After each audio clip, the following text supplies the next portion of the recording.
Problem ही नहीं। हालांकि एक आध पर्सन हमारे यहाँ थोड़े गड़बड़ परिवार से आ गए हैं, ठीक है, थोड़ा गड़बड़ सब रहता है। जैसे सीढ़ी है तो सीढ़ी पर डस्टबिन रख दिया जाएगा, उस पर कूड़ा गिरा दिया जाएगा, रखा जाएगा, कूड़ा कुछ बाहर गिरा रहेगा, कुछ सीढ़ी पे गिरा रहेगा, कुछ डस्टबिन में रहेगा। हम बोलते हैं बोलो ही मत, जानिए, क्योंकि जिसने उसमें कूड़ा रखा हुआ है सीढ़ी पे, वो जान रहा है यहाँ कूड़ा रखे हुए हैं, कूड़ा सीढ़ी पर फैल रहा है, आने जाने वालों के पैर में लग रहा है, तो ये आपत्तिजनक है। उसको एहसास कराने जाओगी तो विवाद होगा। क्या होगा? वो और वो यही चाह रहा है। अगला क्या चाह रहा है? लड़े, वो रार खोज रहा है। भूठी करे था, समझ में आ रहा है?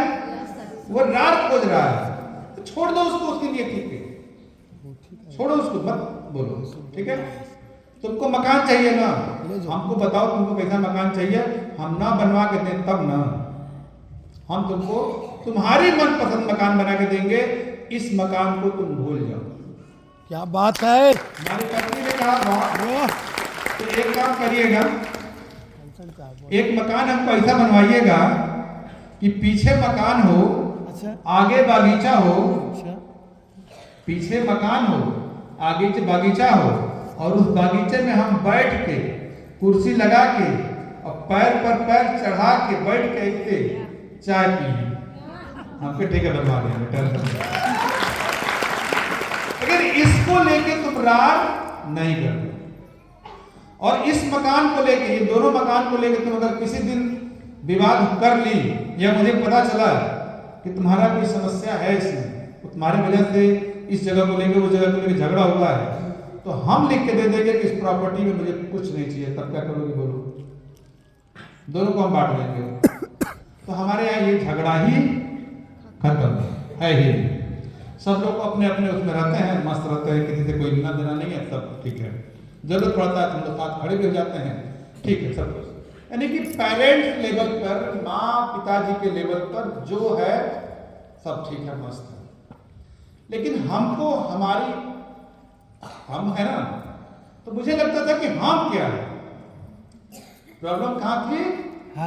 हम में, कि हम कुछ नहीं है, हम जीरो हैं, हमारे अपने नाम से कुछ भी नहीं है, कोई घर नहीं है, कोई जमीन नहीं है, कोई प्रॉपर्टी नहीं है, कोई औकात नहीं है।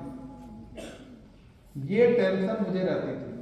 हम पिताजी की संपत्ति को, गांव में भी खेत है, सब कुछ है, कभी नहीं जोड़े, कभी जोड़े ही नहीं, पता नहीं क्यों मन ही नहीं मानता, स्वीकारता ही नहीं। ये एक व्यथा, ये एक सवाल, ये एक मतलब कहिए कि एक दर्द मेरे सीने में हमेशा रहा कि हमने अपना क्या किया जिंदगी में। भाई पिताजी का जो है जैसे है वो है।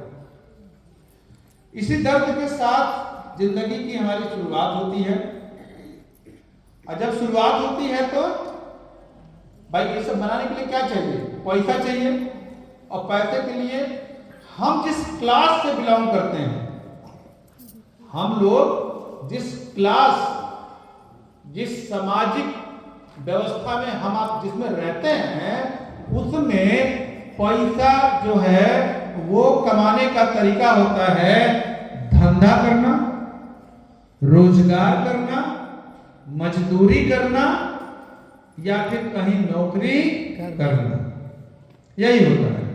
दिल्ली बंबई चले जाते हैं लोग कमाने के लिए, हमारे यहाँ गुजरात बहुत सारे लोग जाते हैं कमाने के लिए, ऐसा ही है। कुछ लोग सब्जी बेचते हैं, कुछ फल बेचते हैं, कुछ राजगीर मिस्त्री हैं हमारे यहाँ, कुछ डेंटर पेंटर हैं, कुछ ऐसे करके हैं।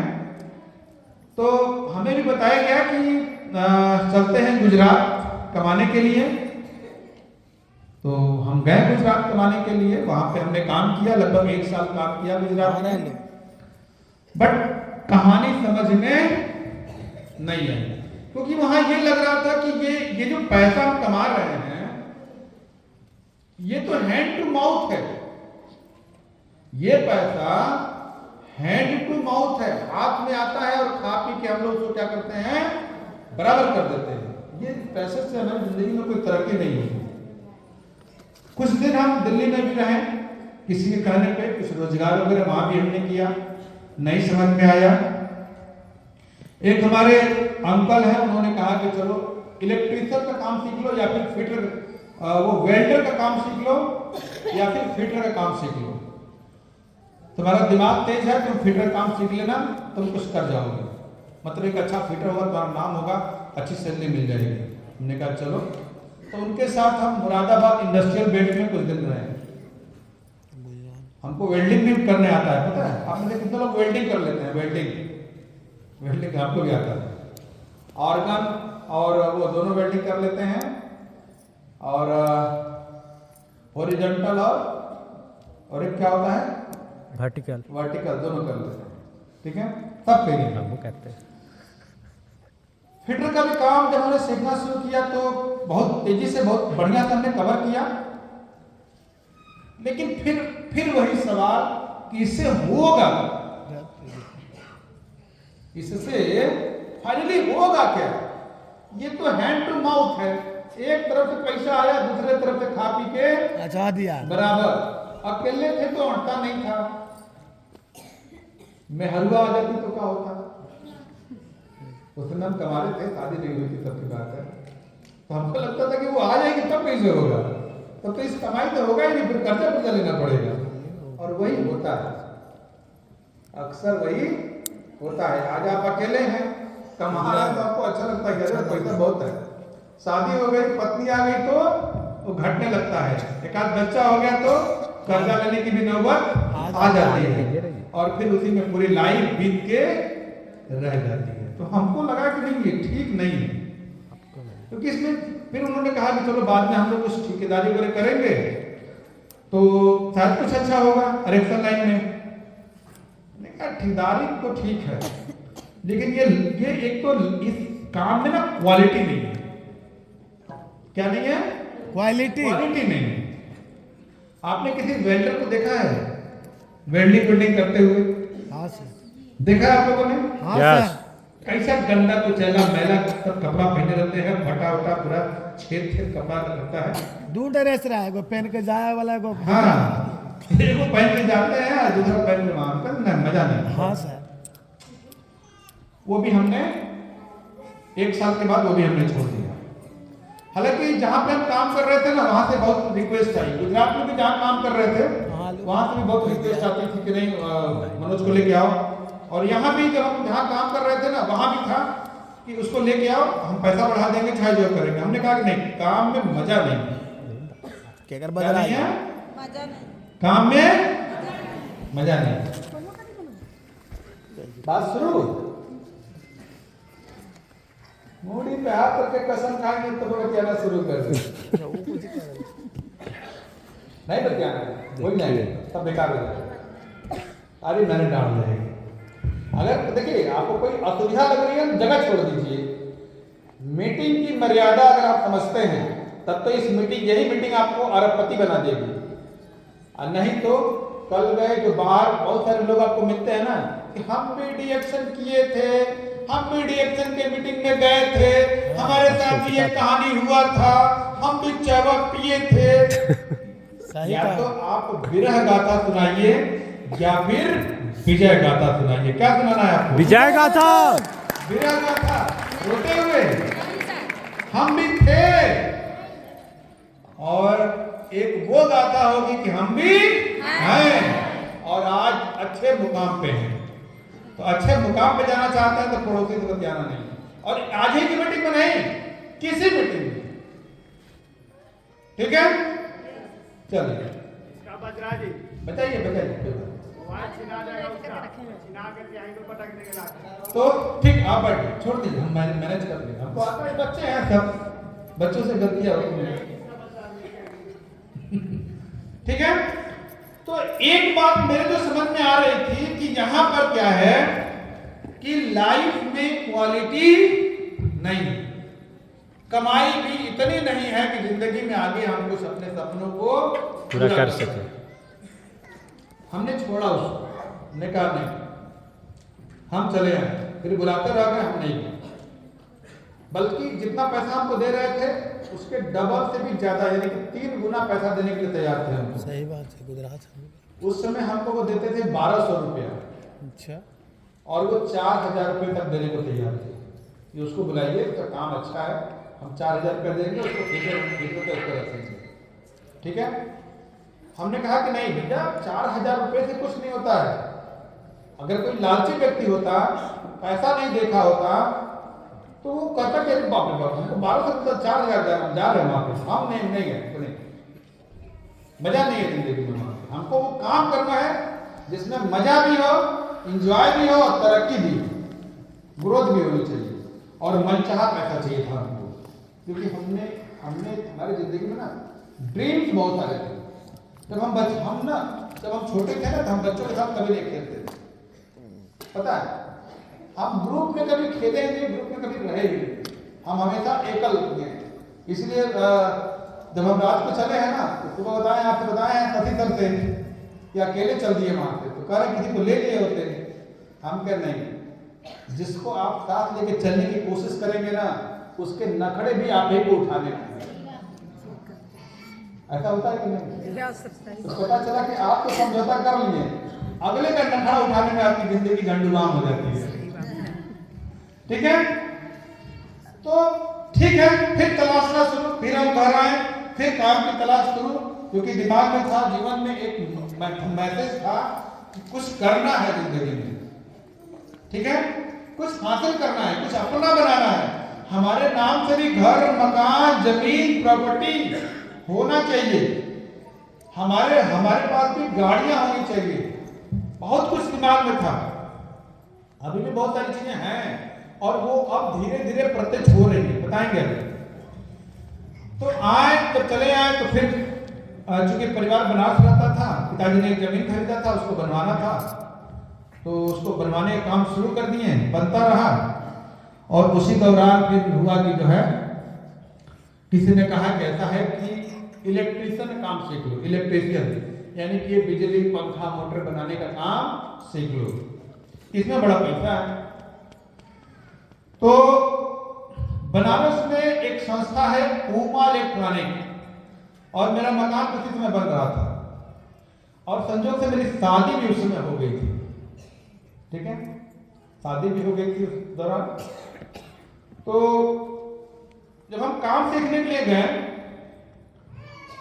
तो वहां पर हमको याद है कि 600 रुपया महीने में वो सिखाते थे इलेक्ट्रीशियन का काम, जिसमें फ्रिज, कूलर, एसी बनाना, पंखा बनाना, बिजली बत्ती का सारा काम, ठीक है।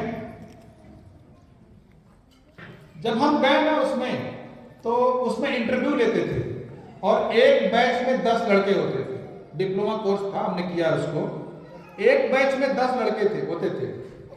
तो जिसने हमारा एडमिशन लिया था, उसने कहा कि मनोज, एक बैच में 10 बच्चे होते हैं, 10 में से 4 कामयाब होते हैं, 6 फेल हो जाते हैं।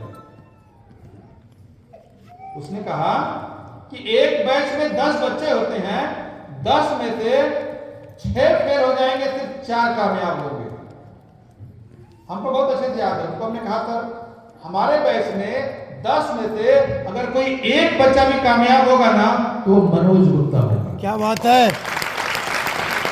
ये कॉन्फिडेंस है। और डिएक्शन में भी ना हम ये सोच कर नहीं आए कि होगा नहीं होगा, नहीं अभी बात करते हैं उस बारे में।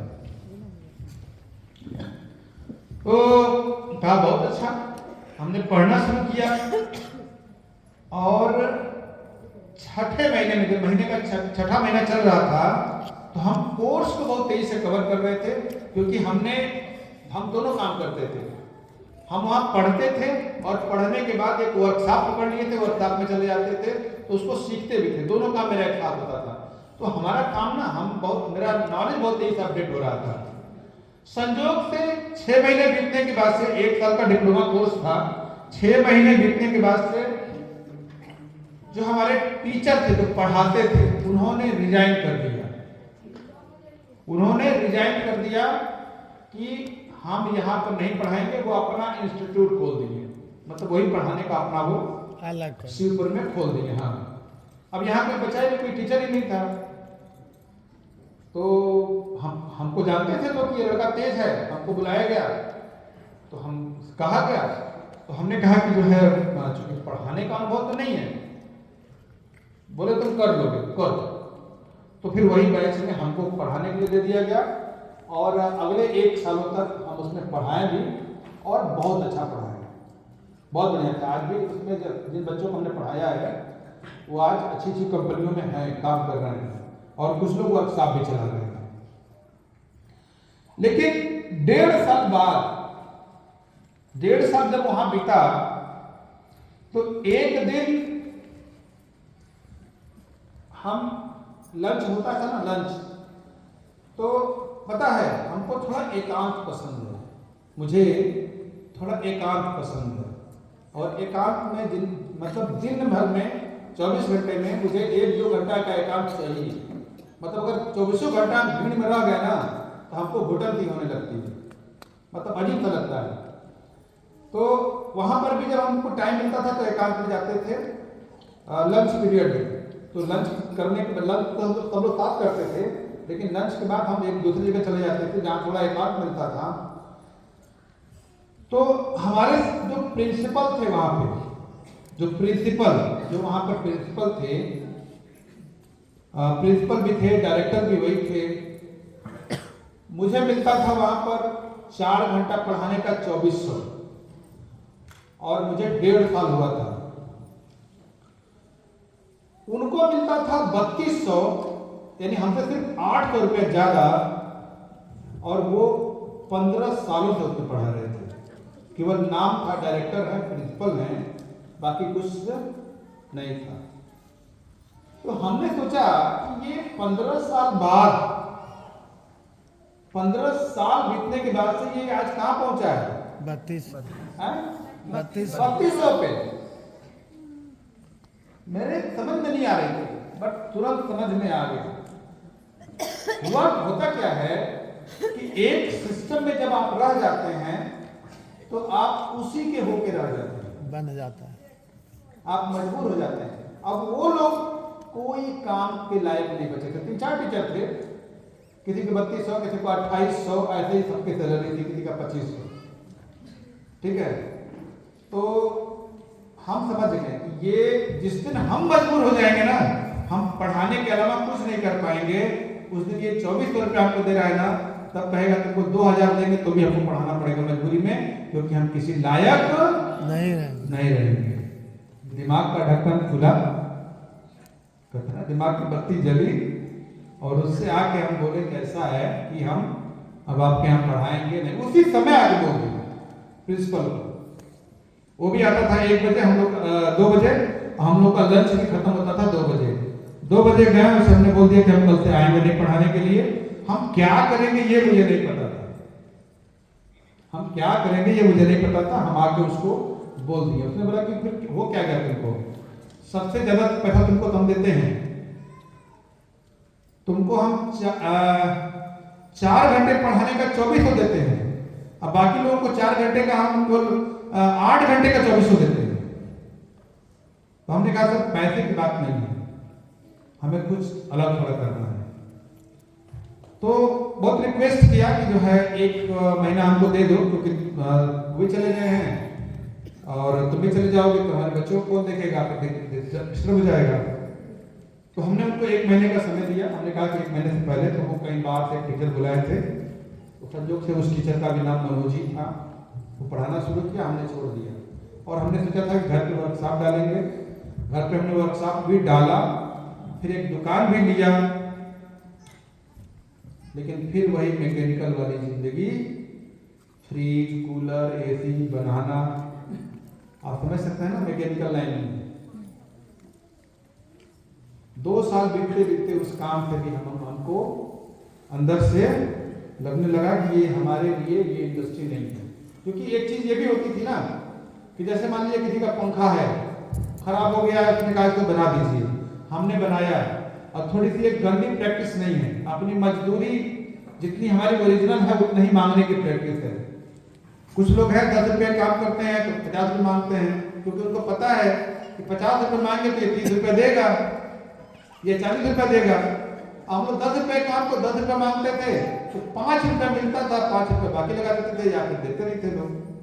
पंखा बना के टांग के आ गए, उसकी कीमत मिलती थी 250 रुपया, ठीक है। पता चला कि वो 150 दिए, 100 रुपये बाकी लगा दिए। और जब 100 रुपये मांगने जाइए तो कहते थे कि पंखा धीमे चल रहा है, तो पहले वाली गति नहीं है, हवा नहीं दे रहा है, पता नहीं क्या क्या हो जाता था, बहाना कर दे। फिर पता लगी बेकार हो गया, हमारा जितना लागत था उतना ही हमको मिला वहां से। तो एक दिन मैंने वो दुकान भी बंद कर दिया और उसमें मेरे पिताजी ने दुकान में 30,000 रुपया लगाया था। और जिस दिन हमने दुकान बंद करने का निर्णय लिया, उस दिन मेरे पिताजी सिर्फ हमको पीटे नहीं, क्योंकि हम बड़े हो गए थे, पत्नी आ गई थी, बाकी सब कर्म कर दिए। दुकान खाली करके माल जो है घर पे भिजवा दिए सब। हम क्या कुछ करेंगे, कुछ अलग करेंगे। तो पहले तो पीटते थे पढ़ाई पीरियड में, लेकिन शादी उदी होने के कारण था थोड़ा दया खा गए, पीटे नहीं लेकिन बहुत कुछ बोल दिए। हमने कहा पता नहीं, हमको ये जज नहीं रहा, हम इसमें रहेंगे नहीं, मजा नहीं आ रहा, ठीक है। लेकिन उसी पीरियड में जब हम पढ़ा रहे थे ना, तो एक स्टूडेंट था मेरा, उसी ने मोदी केयर करके एक कंपनी थी, उसमें ज्वाइन कराया था उसने हमको। मोदी केयर का नाम सुना आप लोगों ने? कितने लोगों ने सुना है? मेरी पहली कंपनी मोदी केयर ही रही है, और मोदी केयर हम 3.5 साल तक किए हैं।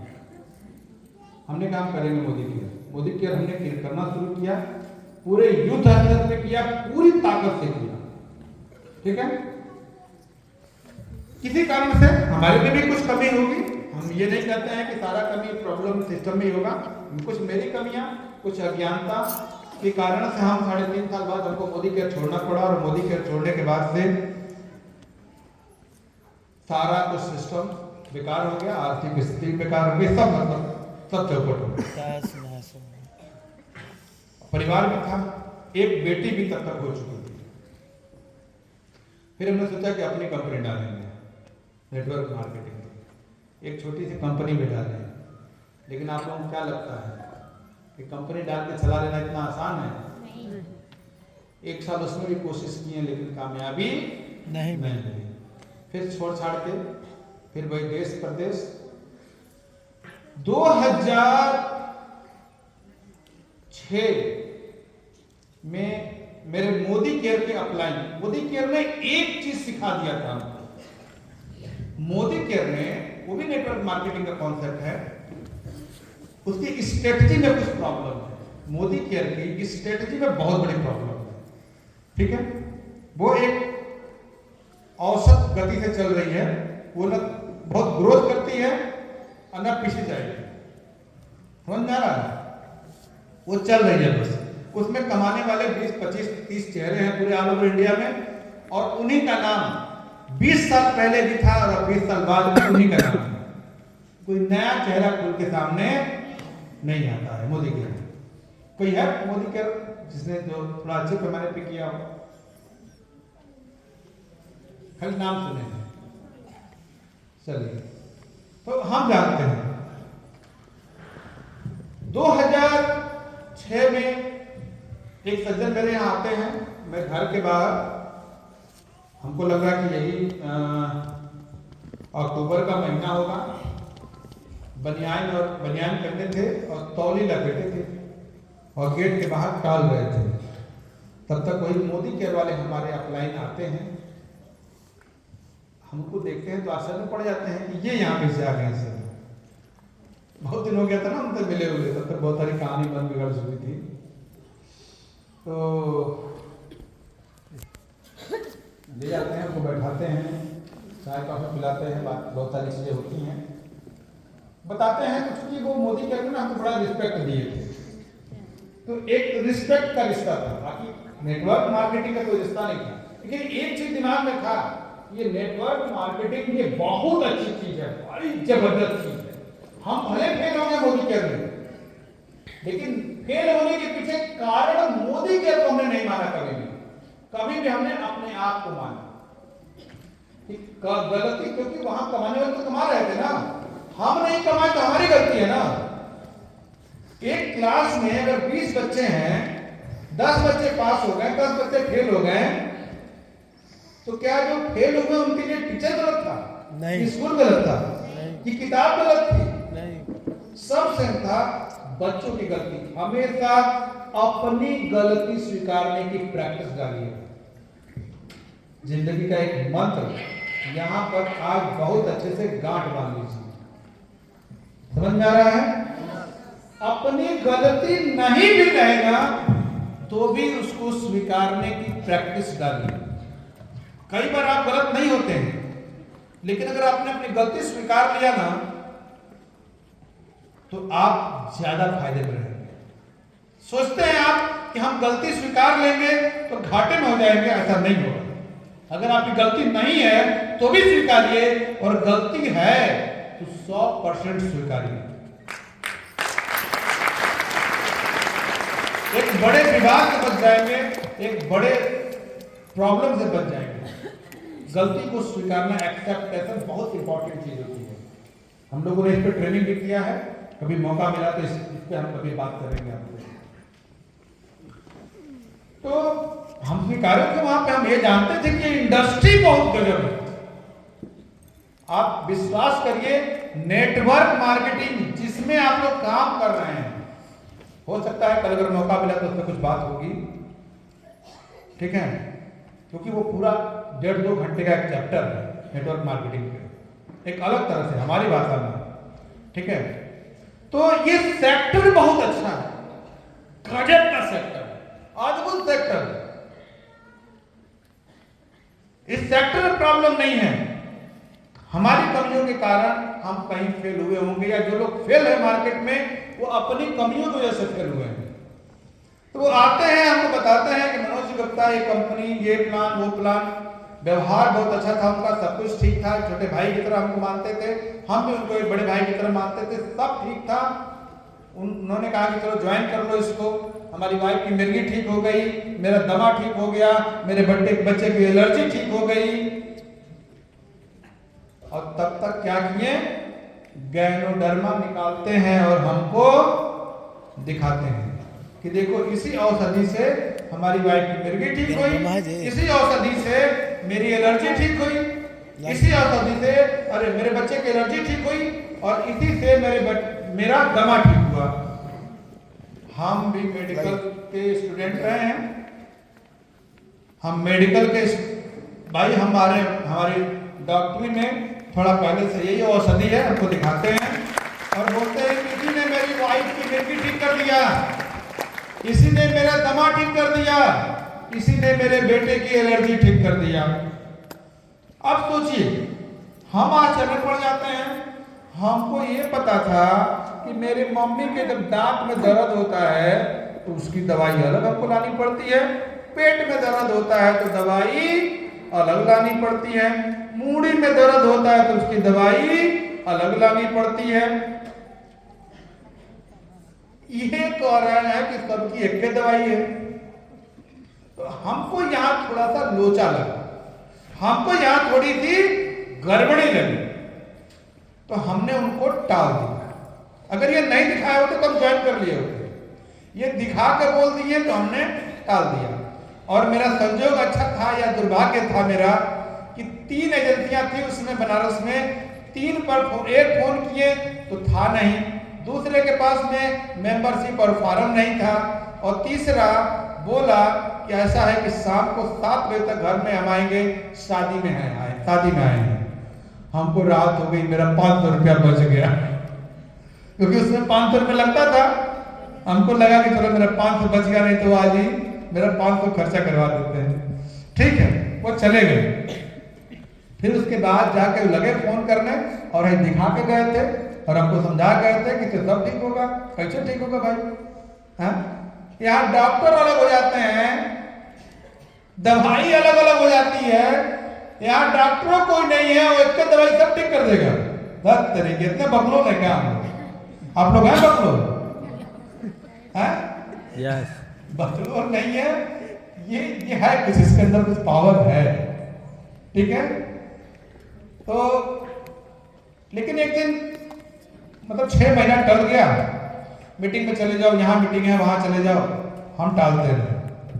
टालते रहे। उसके बाद से एक दिन इलाहाबाद गए थे तो हुआ कि भाई चलो इसको कर लेते हैं, इसको ज्वाइन कर लेते हैं। और ज्वाइन करने के बाद कहा देखिए कोई जो है इसको कोई हमारी बतिये नहीं मान रहा है, कोई सुन ही नहीं रहा, तो मेरा काम हो जाएगा। तब नहीं ना कहेंगे कि ज्वाइन कर लो ज्वाइन कर लो। गए उनके यहाँ ज्वाइन किए। ज्वाइन करने के बाद से जब बनारस आए तो फिर फोन करना शुरू किए कि मनोज एक काम करो, इसकी चाय वो आती है, चाय आती है, जरा जाके चाय ले लो और पीना शुरू करो। तो चाय पीना शुरू करें। हम बोले हम चाय नहीं पीते। आप लोग से बोलते हैं लोग, तो हम भी बोले। और ये सच था, हमने झूठ नहीं बोला था, क्योंकि उस समय ना पता नहीं क्या मूड में आया था, चाय पीना हमने छोड़ दिया था और चावल खाना छोड़ दिया था, ये दो चीज हमने छोड़ दिया था। तो बोले तुम चाय नहीं पीते तो क्या पीते हो? हम कभी कभी कॉफी पीते हैं। कॉफी अपने जमाने का भौकाल रहा है ना हम लोग के लिए। डीएक्टर में आने से पहले कितने लोग कॉफी पीते थे बता दीजिए। डीएक्टर में आने से पहले कितने लोग पीते थे? हाँ, वो शादी ब्याह में कभी घर तो नहीं बनता होगा कहीं वाला, शादी का ब्याह वाला कम क्या नथिंग के बराबर शायद किसी क्या बनता हो। सही बात। आप रिएक्शन से सिखा दिया हम लोग को चाय को ताली होनी चाहिए। हमने कहा कॉफी पीते हैं, बहुत बढ़िया, चले जाओ यार इसकी कैलेंडर में कॉफी ले लो। तो यो मुसीबत है क्या? 225 रुपए की 3-in-1 कॉफी आती थी, कहीं जाके ले लो। हम कहते बढ़िया है, चलो कॉफी ले रहे, कॉफी से क्या हो जाएगा? कॉफी से कौन बढ़कर 3 माह कॉफी पी लेते हैं। तो बोले कि उसमें दूध भी रहता है, चीनी भी रहता है, सब रहता है, गर्म पानी डालो पी जाओ। हमारे लिए ये भी आसान था कि जो कहना नहीं पड़ेगा। कॉफी लाए, पीना शुरू किए, और पीने के बाद से 15 दिन बाद मेरी आंख में रेडिश हो गया, लाल लाल मेरी आंख हो गई। शीशे के सामने गए, आंख को देखा हमने लगा कि जो है ये हमारी आंख में कोई इन्फेक्शन हो गया। और उसमें क्या पी रहे थे हम? कॉफी। 3-in-1 coffee. तो अब दोस्त किसको देंगे हम? 3-in-1 कॉफी को दोस्त देना शुरू किए। भाई जब से कॉफी आप पी रहे हैं तब से हमारी अखियां लाल हो गई है। तो हम जो है ना, हम उनको फोन की, हम कहे भैया ये जो हाउस मेरे पास मोबाइल था उस समय जो फोन किया ना, तो बोले भैया ये जो कॉफी आप दिए हैं इसको जब पी रहे हैं ना तो मेरी अखियां क्या हो रही है? लाल हो गई है। हमको लग रहा है कोई रिएक्शन हो गया है, कुछ खराब हो रहा, मेरी आंख खराब हो रहा नहीं होगी। तो बोले ना कि जब तुम ज्वाइन किए थे तुमको एक किताब दिए थे। हम कहे हाँ, कहें किताब पढ़ो। हम किताब में क्या पढ़े? कहें कि बीमारियों के प्रकट करने वाले लक्षण पढ़ो। हम कहे ठीक है पढ़ लेते हैं। उसी में लिखा हुआ है क्यों आंख हमारी लाल है। ये जिज्ञासा बहुत थी क्योंकि आंख का मैटर था। हम तुरंत किताब को निकाले, उसको पढ़ना शुरू किए, तो उसमें लिखा था कि लाल आंखें लीवर की जीव विष की अधिकता को दर्शाती हैं। लाल आंखें लीवर की जीव विष की अधिकता को दर्शाती हैं। मतलब समझ में नहीं आया। दो बात समझ में आया। एगो लाल आंखें जो पहले से थी, और पहला बात समझ में आया कि लीवर, और दूसरा समझ में आया जीव विष।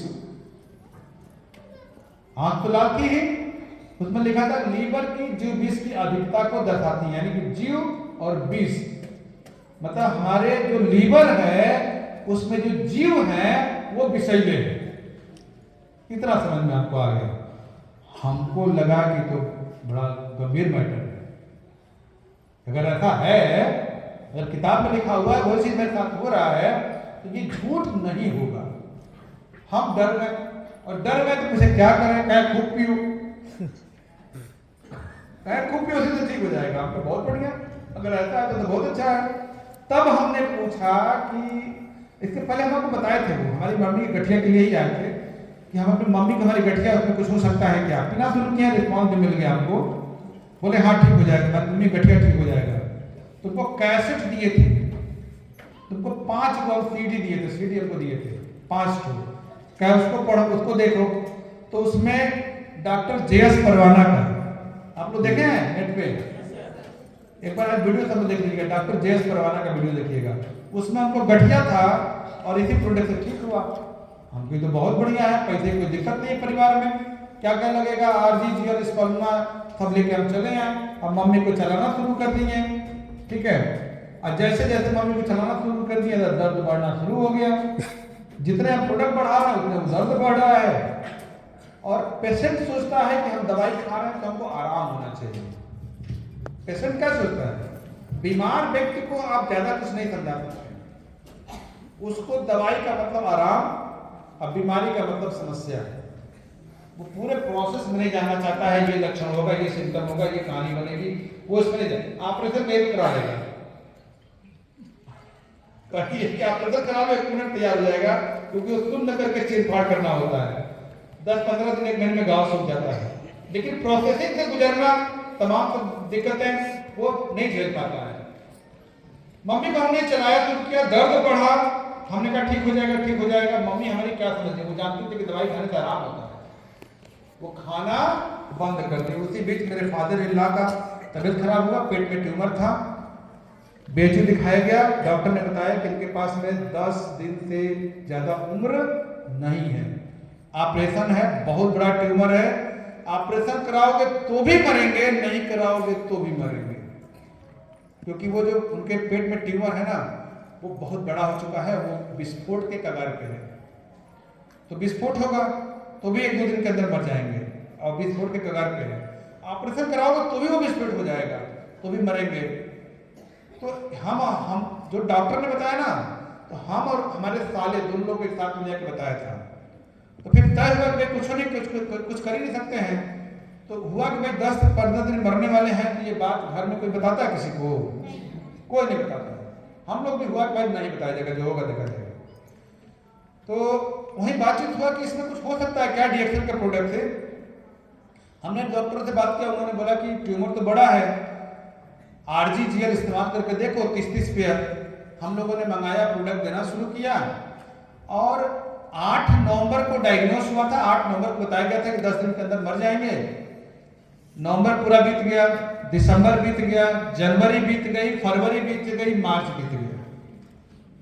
कॉन्फिडेंस हाई हो गया, और ये 4 महीना जो बीता ना, मेरे फादर इन लॉ टहलना घूमना सब मस्ती से करते थे, और ये इतना दिमाग मेरा बड़ा कर दिया इसने कि हमने अब इसको करने का पूरा मूड बना लिया। हमने प्रोडक्ट देना शुरू किया, और जैसे ही हमने प्रोडक्ट देना शुरू किया, 8-7 अप्रैल को फोन आता है मेरे पास में कि तबीयत उनकी बिगड़ रही है। हमको पता था, क्योंकि डॉक्टर ने बताया था कि ट्यूमर जब गलेना शुरू होगा तो उसके अंदर का जो विषैला चीज है वो ब्लड में आएगा और इन्फेक्शन से मृत्यु हो जाएगी, पक्का है, एकदम निश्चिंत रहो। 7 अप्रैल को फोन आता है और हमको बुलाया जाता है कि आ जाइए, तबीयत उनकी बिगड़ रही है, क्योंकि वो लोग हम ही को डॉक्टर समझ रहे थे। समझ आ रहा है? यहाँ सब आपको डॉक्टर है ना, सब डॉक्टर हैं, वो हमको भी लोग डॉक्टर समझते थे, कौन बात नहीं है, बिना डिग्री डिप्लोमा में हम डॉक्टर रहे, ठीक है। तो गए, सुबह हम भी पहुंचे और उधर वाइफ को फोन कर दिए कि तुम आ जाना। मतलब पहली गाड़ी हम आ गए, दूसरी गाड़ी उसको बोले तुम आ जाना। हम वहां पहुंचे, तब तक उनकी स्थिति बिगड़ चुकी थी और पत्नी के आने से पहले ही वो एक्सपायर भी हो गया। कोई बात नहीं, तब तक हमारा बिजनेस का एक स्ट्रक्चर तैयार हो गया था, दिमाग का लेवल बड़ा हो गया था, ये काम करता है, ये प्रोडक्ट हमने व्यापार शुरू कर दिया था। अब उनके मरने जीने से मेरे व्यापार को कोई फर्क पड़ने वाला नहीं था, लेकिन एक जगह बहुत बुरा फर्क पड़ने वाला था, जो अब हम आपको बताने जा रहे हैं। ये तो डीएक्सल का शुरुआत हो गई। जब हमने डीएक्सल शुरू किया तो मूड बनाया हमने कि